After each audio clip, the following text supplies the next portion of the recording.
porque son temas que abordamos parecidos, ¿no? Bien, yendo un poco ya Así que gracias por este congreso, que lo veníamos esperando y que creo que está teniendo un éxito y resultados muy lindos, y que en buena medida se debe al tesón y al esfuerzo constante de Rafael, ¿no? Y su equipo. Bueno, el tema que quisiera abordar también es un poco la hermenéutica de San Agustín y su impacto en Hans-Georg Gadamer. Algunas cosas vamos a escuchar otra vez porque nos tocamos sin querer, pero al mismo tiempo es la riqueza que nos ofrece justamente con el anterior expositor, Carlos Gende, ¿no? A quien agradezco realmente algunas cosas.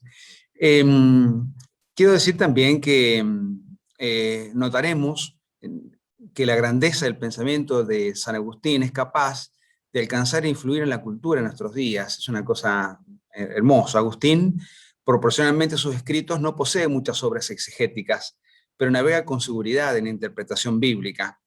Todos sabemos que la escritura es el libro que más lee y ama, por tanto, al que dedica más tiempo a exégesis.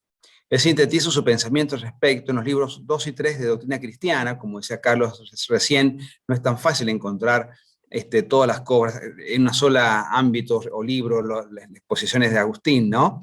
Anteriormente, en el libro 1 había establecido que el fin del estudio de la escritura es la caridad, y la Biblia misma es un medio para llegar justamente a vivir en la caridad. Las reglas de interpretación que siguen, por tanto, no poseen un fin científico en sí, decía el santo, sino que persiguen edificar la vida cristiana, ¿no? Bueno, ¿cómo interpretaban la escritura en épocas del Liponense los así llamados herejes? Esto brinda un marco epocal que da pie para saber mejor lo que pensaba Agustín. Desde una crítica a la exégesis realizada por los herejes cismáticos, el uso que se hace de escritura es definida como una interpretación carnal, ya que es instrumental, funcional y por momentos fundamentalista, impidiéndoles encontrar el verdadero sentido de la palabra de Dios. No siempre se pudo superar este obstáculo porque, como sabemos, los maniqueos recurrieron a la mutilación con la teoría de la interpolación o la negación de la inspiración. Los donatistas leyeron tal cual estaba escrito el texto, y los pelagianos buscaban una lógica interna del texto. Sin embargo, todos tenían como elemento común el tratar de apropiarse de la autoridad del texto bíblico como para comprobar las tesis propias y condenar las ajenas ante la mayoría de la gente, que se encontraba en medio de oposiciones unilaterales, en las que la Iglesia en la época debía proponer una vía media a través de una recta interpretación de la Escritura, ortodoxia, y también una buena o recta vivencia de la fe, lo que llamamos ortopraxis, ¿no? La interpretación de la Escritura en aquel panorama del África romana estaba determinado por la justificación de la doctrina de los diferentes grupos religiosos predominantemente existentes. ¿Dónde está la verdad de Dios?, se preguntaban los maniqueos. ¿Dónde está la verdadera iglesia?, inquirían los donatistas. ¿O quién tiene la razón al interpretar la verdad católica?, argumentaban los pelagianos. Todas estas eran cuestiones que la iglesia tuvo que responder. A lo largo de los siglos IV y V, los padres africanos tuvieron que afrontar estas inquietudes, posiblemente sin tanto éxito como lo tuviera Agustín, quien apela a la regula fidei, ¿no?, la regla de fe como criterio de verdad. ¿Y qué es esta regla de fe? Bueno, un criterio objetivo de interpretación bíblica, y constituye el reclamo a la autoridad normativa de la Iglesia, ya que la Escritura tiene en sí todo el contenido de la fe y los preceptos de la vida cristiana. Esta objetividad normativa de la fe viene expresada a través de la autoridad del texto, ya que no habrías otorgado, dice Agustín, a esa escritura una tan señalada autoridad en todo el mundo si no hubieras querido que por medio de ella se creyese en ti y por medio de ella se te buscase. Así, si la escritura nos conduce a la fe, su interpretación será condicionado solo a quien puede y debe hacerla, es decir, a la Iglesia, universalmente extendida donde se encuentra la verdad.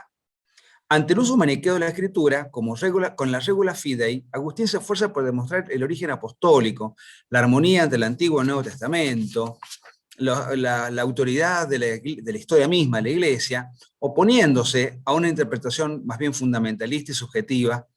Ante la interpretación donatista, la regla de fe demuestra la autoritas divina ecclesiae, donde se expone con verdad la recta doctrina y las rectas costumbres, y también ante la postura o la interpretación pelagiana, el reclamo de una regla de fe compendia la enseñanza de la Escritura y la tradición, de la auctoritas antiqua et indubitati ecclesiae, transmitiendo la verdadera doctrina, ¿no? Estos son textos que no citamos porque están escritos acá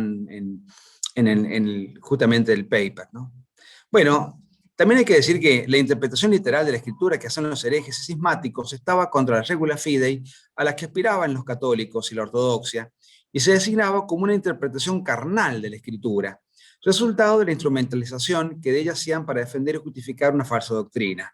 En realidad, la escritura se explica a sí misma, ya que hay que leer los textos oscuros a la luz del sentido de otros más claros, como todos sabemos, que ya se han entendido y que forman parte de la fe profesada. Y les ponen con mucha claridad a San Agustín en un famoso texto de verdadera religión, ¿no? En ese sentido, una interpretación de tipo espiritual que no mira solo el sentido literal o carnal, nos ayudaría a entender la escritura en su sentido propio, es decir, en su sentido espiritual. Esta actitud se expresa en el ánimo del cristiano que no se engaña al leer el texto sagrado.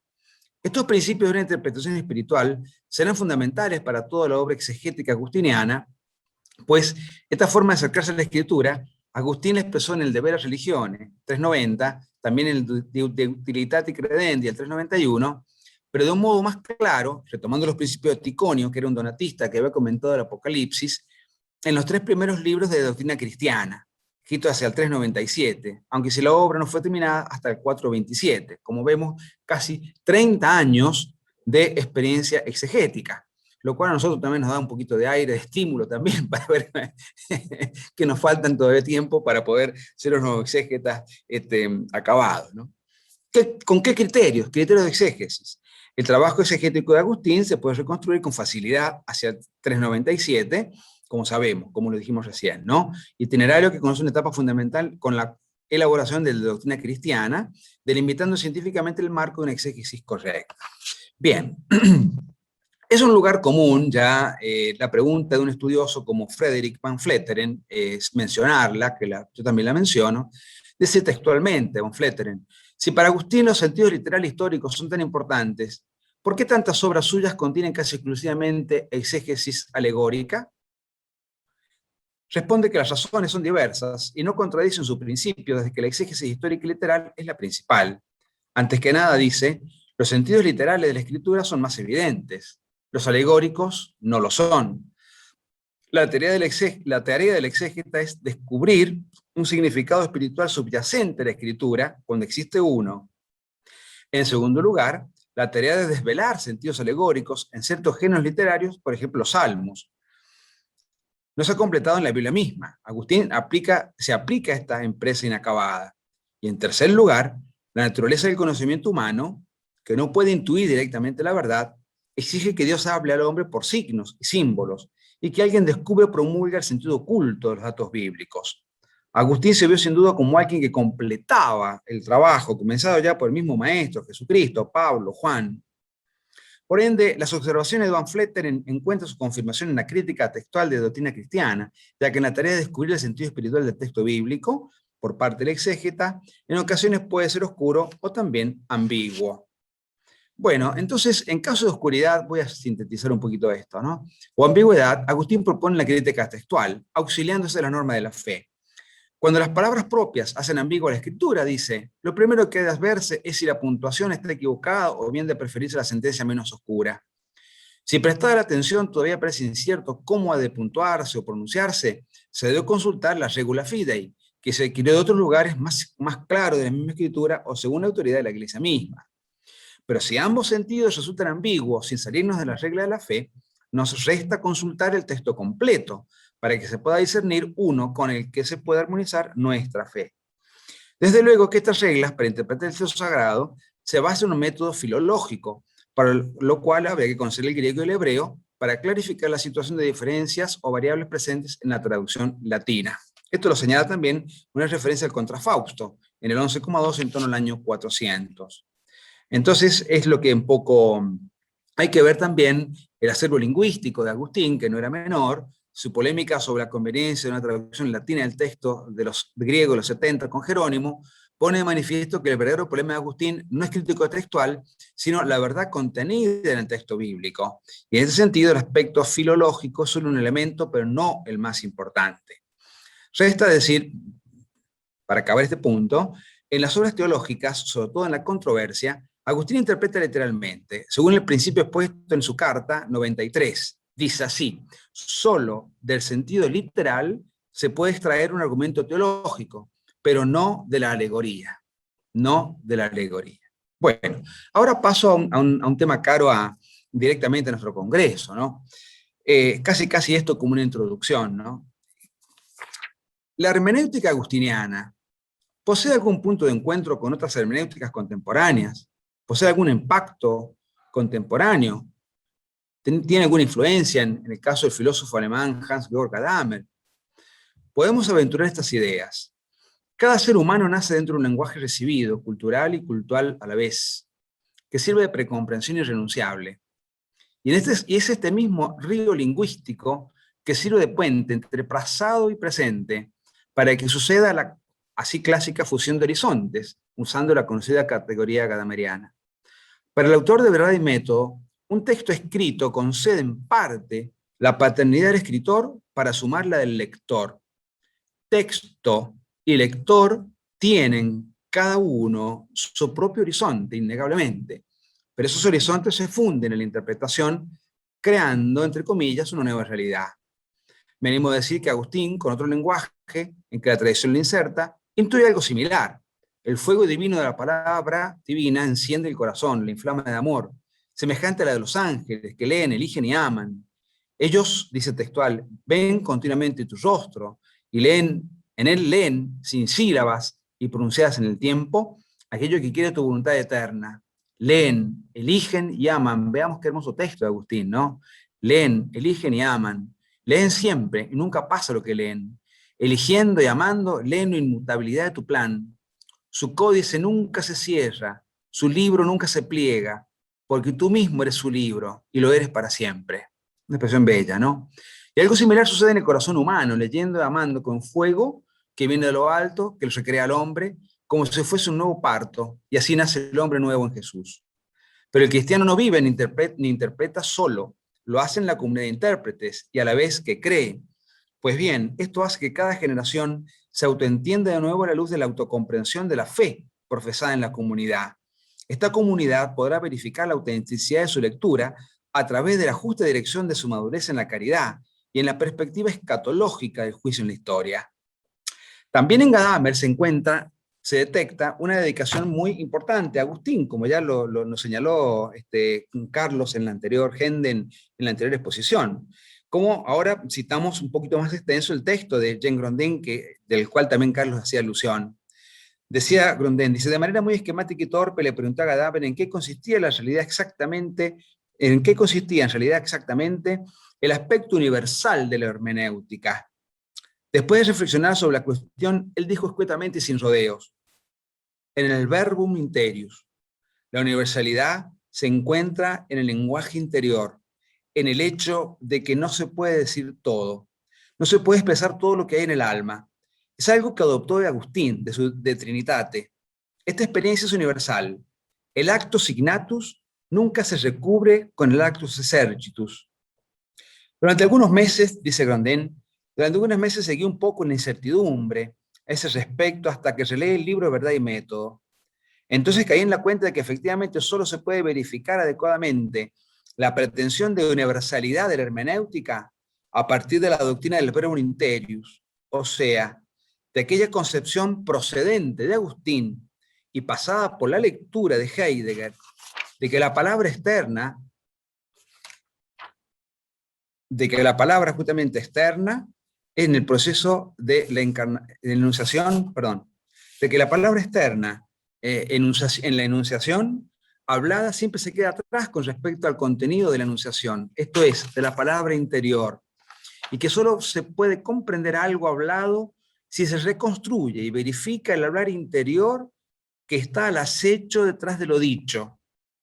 Decir que al lado del lenguaje existiría el mundo de trasfondo o interior del verbo interior suena anticuado y muy metafísico, pero solo esta concepción es capaz de romper con la prioridad metafísica y lógica de esta afirmación. Para la hermenéutica, el enunciado es algo secundario. El aferrarse al enunciado y a su disponibilidad esconde la lucha por el habla, y esta constituye el verbo interius, la palabra hermenéutica. Pero para dejarlo claro de una vez por todas, por palabra interior hay que entender que se trata de aquello que aspira a exteriorizarse en el lenguaje expresado.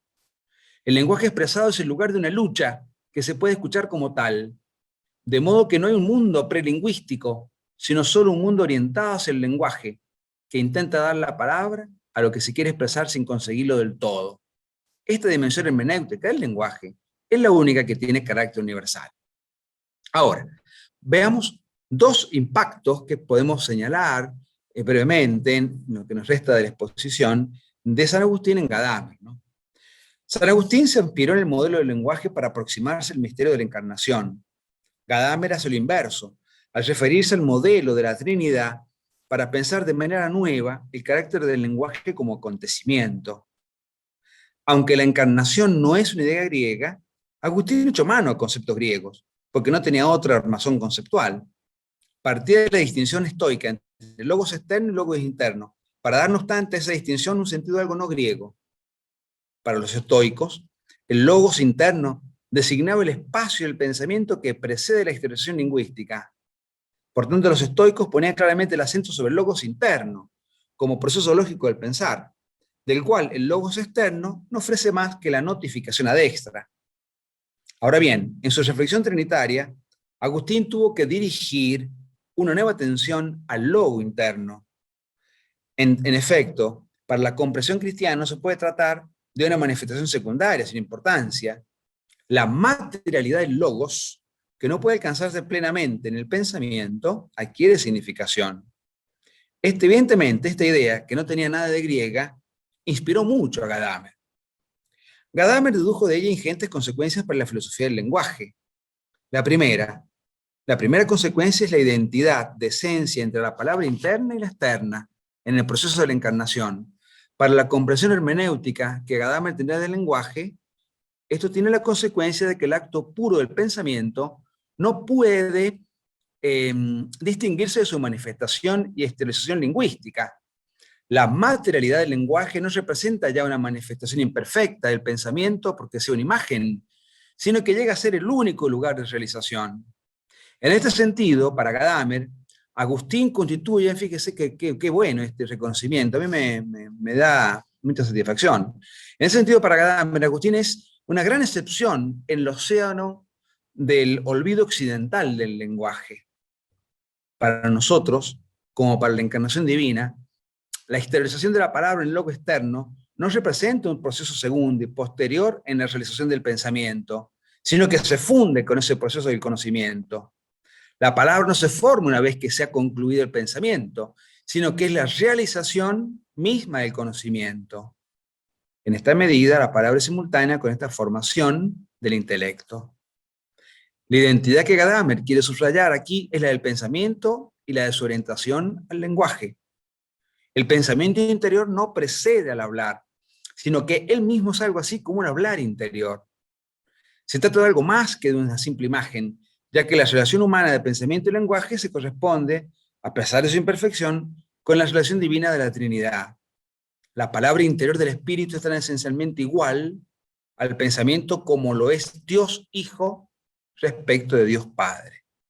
Este es el primer impacto, ¿no? Perdón. La segunda consecuencia se sigue del carácter de proceso y acontecimiento de la encarnación.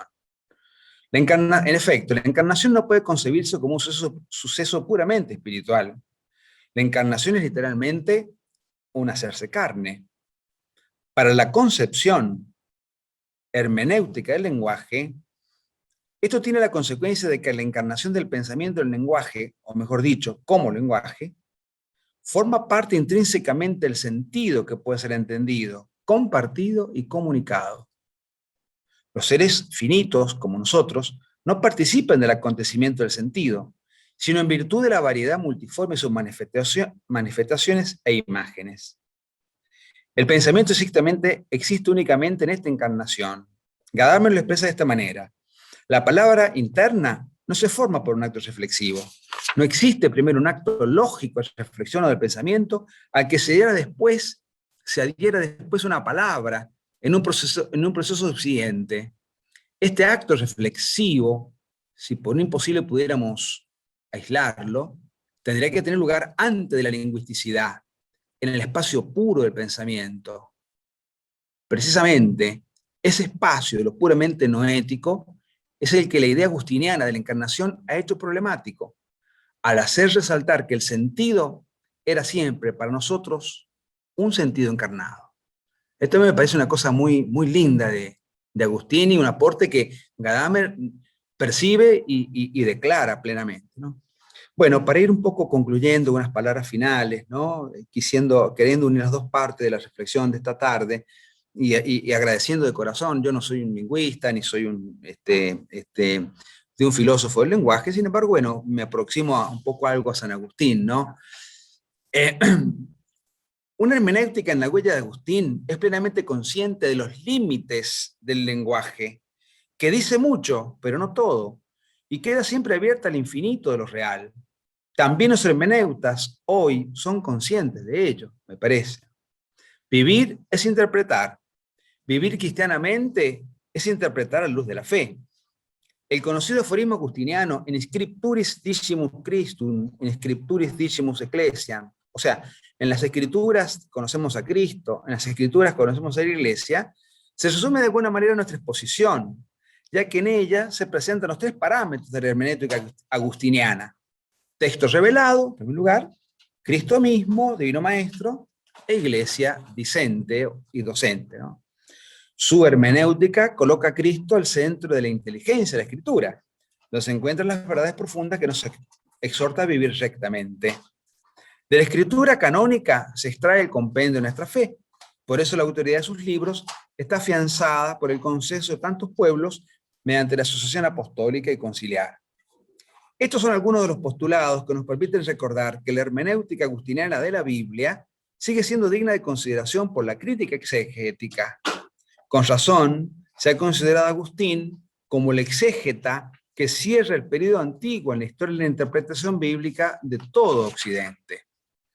Y finalmente, para terminar, el impacto de Agustín en un pensador como Gadamer es signo de la vitalidad del imponense. Reconocer sus huellas en pensadores del talante de un filósofo alemán como el que tratamos en este congreso, nos dice mucho también de la perennidad de San Agustín. Bueno, muchas gracias por la paciencia y ojalá pueda hacer esto un pequeño aporte justamente a ver un poco el tema de la hermenéutica y también, ya que me queda un medio minuto todavía para cerrar las 6 de la tarde, quiero contarles que la experiencia hermosa que comenzamos ahora en nuestra Universidad Católica aquí en San Juan de Cuyo, el doctorado en estudios patrísticos, aprobado por CONEAU recientemente, autorizada, todo muy bien, y bueno, y la impronta, la lógica de nuestro doctorado quiere ser no referirnos al pasado por el pasado simplemente, ¿no? Como si fuésemos al pasado por mera erudición. En realidad toda historia es contemporánea y vamos al ayer con intereses de hoy. Por ende, digamos, estudiamos a los padres tratando de ver también el impacto contemporáneo que los padres escritores de la Iglesia del principio, de los primeros siglos, justamente tienen en el hoy, en el mundo contemporáneo. Bueno, muchas gracias. Muchísimas gracias, padre. Gracias. Por favor. Perfecto, bueno. Vamos a seguir con las ponencias. A continuación, daremos la palabra a Napoleón Conde Gaxiola, quien expondrá sobre la trascendencia de la hermenéutica analógica en el derecho contemporáneo. Muy bien, gracias. Ahí está. ¿Ya? ¿Se me escucha? Se escucha fuerte y claro. Bueno, pues saludos a todas y a todos. Y muchas gracias por la invitación a mi amigo Rafael Cúnzulo a este congreso. El título que he mencionado se llama La trascendencia de la hermenéutica analógica en el derecho contemporáneo. Lo hago porque soy abogado, estudié Derecho y fundamentalmente trato de ver cuál es el tejido conceptual fundamental